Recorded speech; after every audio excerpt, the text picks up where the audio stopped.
10 years ago, in 2003, you could say I was at the top of my game and the bottom of my life.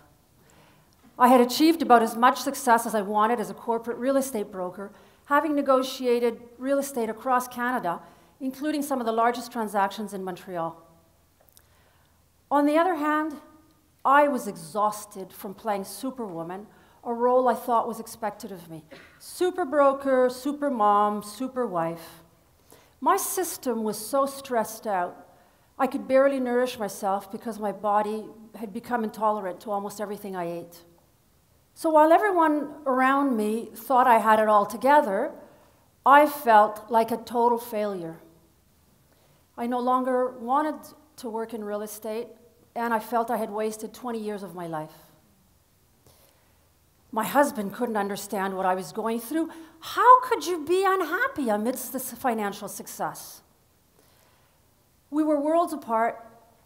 Well, I should say, on the other hand, totally unhappy about how things were running at home, so I'm supposed to be the super broker and run the household in a perfectly efficient manner, which was not the case. I was always close to my daughter, but I was afraid that my impatience and sometimes lack of attention might have fostered resentment. As I wallowed in my sense of failure, I started to question what had brought me to that point and on the meaning of success. I mean, if this is success, who needs it? I started to pay attention to what people were saying about women's success and or lack of. And I remember hearing this type of thing, from the men mostly. Oh, we'd love to have more women sit on our corporate boards, but there just aren't any qualified women. Or, oh, we'd love to hire women in management positions within our firm, but you know, we've looked and, I mean, there just aren't any women out there. But the one that hurt me the most was to hear things like, oh, women in business? I mean, they just aren't there. I know, when we're tired, we take things personally. But if I'm not there, where am I? Why have I sacrificed my health, my family, in order to prove I could be successful professionally, just to find out I wasn't there? Right about that time, I got invited to attend a meeting where we were going to discuss the possibility of opening a Montreal chapter of a commercial real estate women's association. I always say I don't know what compelled me to join, but I did, and I discovered so many wonderful, intelligent women who, like me, felt isolated in their everyday life. For me, it was like breathing in pure oxygen. It was a connection I didn't know I had missed, but now that I had it, I wanted as much of it as I could get. I started to pay attention to the differences between the meetings with the boys versus the meetings with the girls. And I got really involved with this association. The first thing I had to do was throw away my own prejudices of thinking that women weren't competent. I still don't understand how I spent most of my life thinking that I was competent, but not the other women. I realized that women treated me as equal. Women listened to me. Women shut up when I spoke because they valued what I had to say. I still recall with awe the moment I realized the differences between working with female versus male colleagues.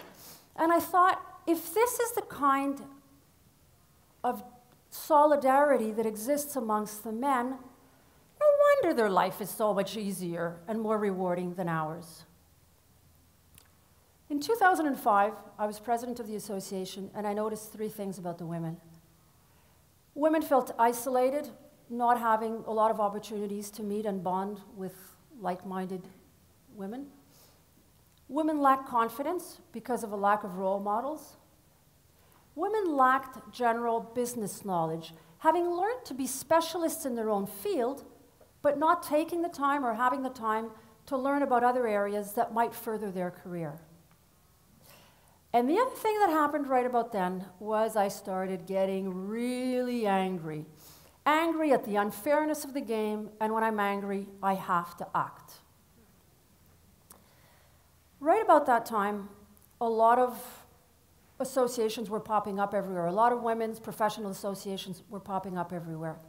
And they're great places to meet and bond, but I wanted more. I wanted power for women. And power meant we had to be more involved in the creation of business. And in order to be more involved in business, we needed to connect with the men. They're still the ones giving out business, hiring, and promoting. And that's where the idea of a business magazine came along. We purposely chose not to talk about men versus women, but simply to talk about business, marketing, economy, real estate, finance, you name it, and to showcase the women. We figured if we could get the men to read the magazine and to see these women over and over again, every issue, eventually they'd get used to it and they'd stop excluding us. I knew I couldn't do this alone, so I called up a friend who was vice president at one of the big accounting firms, and I asked her to join me on the project. Now, at that time, I was a senior vice president at one of the international real estate services firms. So we do our research, prepare a business plan, and set out to meet some of the corporations to see if they would be interested in advertising and thus supporting the project. So now imagine that we're two women who have achieved a certain measure of business success. And these were the kind of comments we were getting. Do you girls realize you're going to have to form a company? Rent an office? Buy some desks and pencils? I mean, pencils? Excuse me? Where were the kiddies in this room that this guy was talking to? This project will never work because women today are equal to men in the workforce. There's just nothing more to say. Oh, this is an interesting project. What could women possibly have to say about business?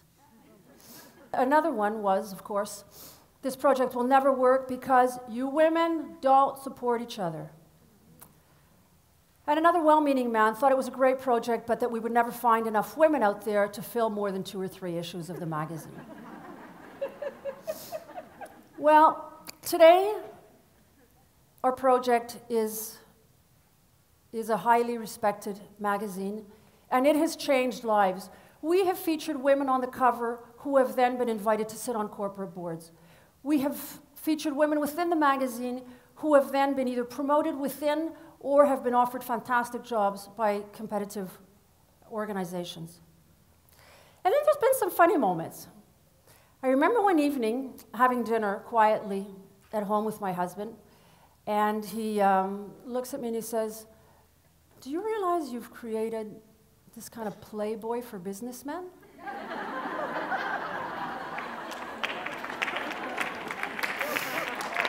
I go, "Oh, what?" So he explains to me how he gets these phone calls from friends who go, "You know, I'm calling you because you and I have been friends for a long time, and I know you have a lot of influence here. So please, can you arrange for me to have lunch with a woman on page 52 or whatever?"